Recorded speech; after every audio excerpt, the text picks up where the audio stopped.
네, 뉴스엠의 이슈앤피플 시작하겠습니다. 오늘은 이화여대 경영학부의 한종수 교수와 함께 이야기를 나눠보겠습니다. 어서 오십시오. 예, 안녕하십니까. 네, 안녕하세요.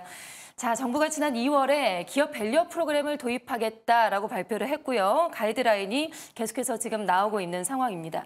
지금까지 발표가 된 우리나라의 기업 밸류업 프로그램 가이드라인을 보시고 총평을 해주신다면 어떻게 좀 해주시겠는지요? 예, 아마 학교에서 주는 학점으로 하면 한 B학점쯤 되지 않을까 B학점 생각을 정도요? 합니다. 예. 하지만 뭐 조금 더 한다 그러면 A학점으로 얼마든지 올라갈 수 있다. 네. 저는 그렇게 생각을 합니다. 네, 어떤 부분에서 B라고 좀 생각을 하시는지요? 그러니까 아직 저희가 이 밸류업 프로그램이라고 하는 공시 제도를 발표를 했고 그걸 갖다 보조할 수 있는 여러 가지 것들이 있는데 그것들은 아직 저희가 논의를 하고 있기 때문에 그것들이 잘 보완이 된다 그러면 얼마든지 A가 될 수 있다. 예. 그렇게 생각을 합니다. 예. 그러니까 그 정도는 좀 아쉽지만 충분히 A를 받을 수 있는 가능성은 존재한다. 예, 그렇습니다. 예. 자, 일단 정부에서 회계 정책과 감독을 이번에 밸류업 활성화 수단으로 적극적으로 활용할 것이다라고 발표를 했습니다.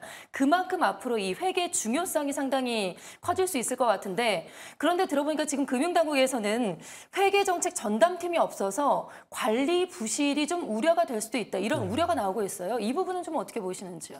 그러니까 이제 먼저 밸류업 프로그램을 잠깐 저희가 생각을 해야 되는데 예. 밸류업 프로그램은 기본적으로 공시 제도입니다. 기업들이 자신의 미래의 목표를 얘기를 하고 어떻게 그걸 어떻게 성취해 갈 것인지 하는 과정을 이야기하는 것인데 그 기본에는 회계 정보가 기본으로 있는 것이죠. 예, 예.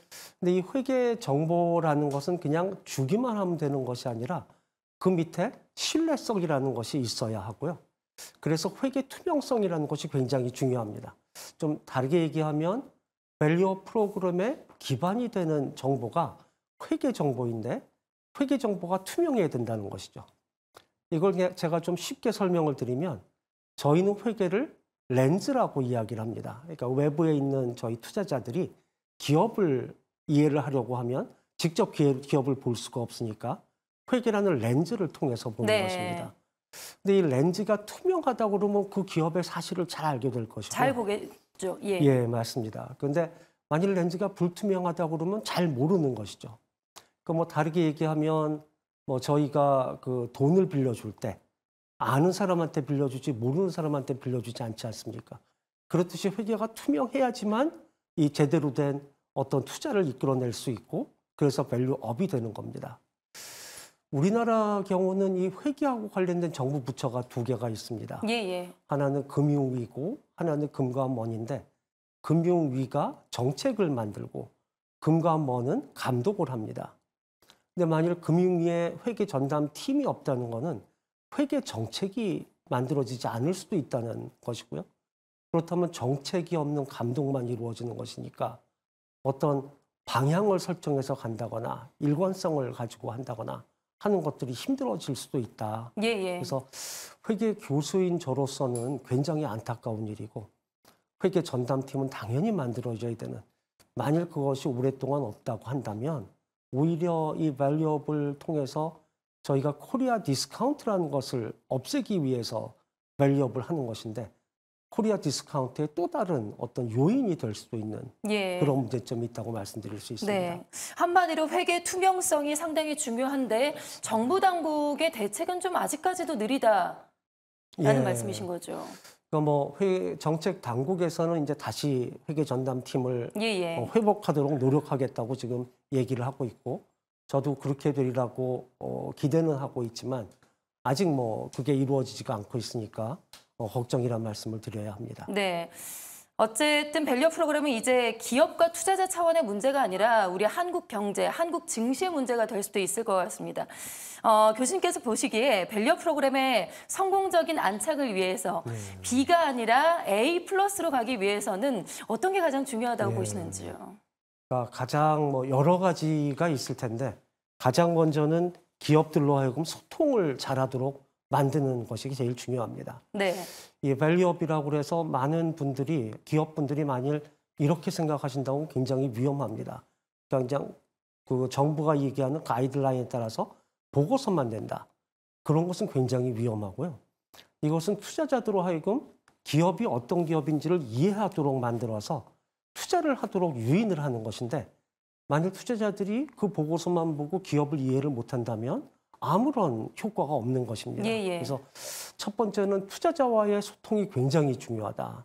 그래서 투자자들로 하여금 기업이 어떤 기업인지를 갖다 이해시키고자 하는 굉장히 많은 IR 활동, 자기를 알리는 외부와의 소통이 필요하다. 이렇게 말씀을 드리고 싶고요.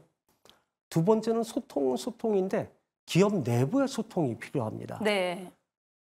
이 밸류 프로그램은 한 가지는 외부와의 소통을 통해서 밸류를 올리는 것이지만 다른 것은 기업이 자기 스스로를 바라보고 기업 외부의 사람과의 약속을 통해서 약속을 지키게 해서 자기 스스로를 더 밸류를 실질적으로 올리는 것입니다. 다르게 얘기해서 미래에 대한 목표를 얘기한다는 것은 시장에 대해서 자기가 약속을 하는 거죠. 약속을 하면 지키기 위해서 더 열심히 일하지 않습니까? 그러니까 저도 이게 좀 부끄러운 얘기지만 예전에 담배를 핀 적이 있는데 아무리 노력을 해도 못 끊는 경험이 네. 있었는데 한번 이렇게 외부에 나가서 굉장히 많은 사람들한테 저로 하여금 담배를 끊겠다는 결심을 하도록 요구를 하신 분이 한 분 계십니다. 예, 예. 그 길로 담배를 끊었던. 저는 밸류 프로그램도 그러한 약속이라고 생각을 하고요. 근데 그 약속을 지키기 위해서는 기업이 노력을 해야 되는데 기업 내부의 사람들이 만일 노력을 안 한다면 밸류가 올라가지가 않겠죠. 그래서 기업 내부의 사람들과의 소통도 통해서 우리가 하고자 하는 목적이 뭔지, 어떤 과정을 통해서 할 것인지 이런 것을 갖다가 저희는 내재화 이렇게 얘기를 합니다. 그러니까 모든 사람이 동일한 목표와 과정을 이해해야 되는 거죠. 그래서 저는 밸류 프로그램이 그냥 단순히 밖에 얘기하는 것이 아니라 기업 내부에 전사적인 노력이 필요하다. 이제 두 번째 말씀드릴 수 있는 것이고요. 세 번째는 많은 참가가 필요합니다. 네, 많은 참여요. 많은 네. 참여. 예. 많은 기업들이 이 프로그램에 참여하지 않으면 시장이 관심이 없을 것이고요. 이 프로그램 자체도 소용이 없어질 겁니다. 근데 제 걱정은 중소기업이 조금 걱정입니다. 큰 기업들은 하고자 하면 어렵더라도 리소스, 자원도 있고 인력도 있으니까 얼마든지 할 수 있지만 중소기업은 이제 그런 자원과 인력이 충분치 않은 것이죠. 예, 예. 그러니까 정부는 저는 이 중소기업들 그리고 중견기업들에게 충분한 어떤 가이드라인이나 아니면 충분한 인센티브를 제공을 해야 한다. 그래서 중소기업들이 정말 관심을 가질 만한 그런 인센티브를 제공해야 많은 기업들이 참여를 할 것이고 성공을 할 것이다. 그렇게 생각을 합니다. 네.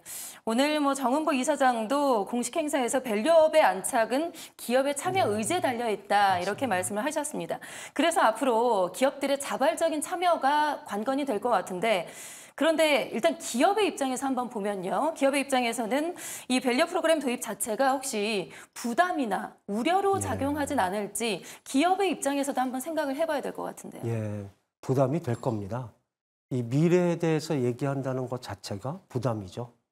제가 오늘 오기 직전에 카인드라고 하는 거래소의 공식 사이트를 잠깐 들여다봤는데 이 밸류업 프로그램에 등록한 지금 공시한 기업이 6개에 불과하고요. 예. 6개 중에 4개는 예정 공시라고 그래서 앞으로 이런 걸 하겠다라는 얘기고 2개만 실제로 공시를 하고 있습니다.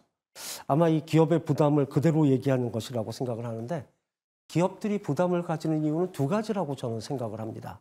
첫 번째는 미래에 대한 이야기다 보니까 이 약속을 지키지 못하면 어떻게 하지? 하는 부담이 있을 것이고요. 두 번째는 자기의 영업 기밀이 혹시라도 공시에 포함될 수 있으니까 그것까지도 공시해라 할까봐 아마 부담을 가지지 않을까. 근데 저는 둘 다 걱정할 필요가 없는 것이 첫 번째는 미래에 대한 정보의 공개는 나중에 얼마든지 정정 공시를 할 수가 있습니다. 고칠 수 있는 것이죠. 두 번째, 원하지 않는 영업 기밀은 자발적 공시이기 때문에 어떤 수준이 자기가 맞춰서 얼마든지 조정할 수가 있습니다. 그런 면에서 크게 부담은 없다 말씀드리고 싶습니다. 네, 알겠습니다. 자, 이렇게 오늘 이화여대 경영학부 한종수 교수와 함께 밸류 프로그램에 대해서 자세하게 좀 짚어봤습니다. 오늘 말씀 고맙습니다. 예, 감사합니다.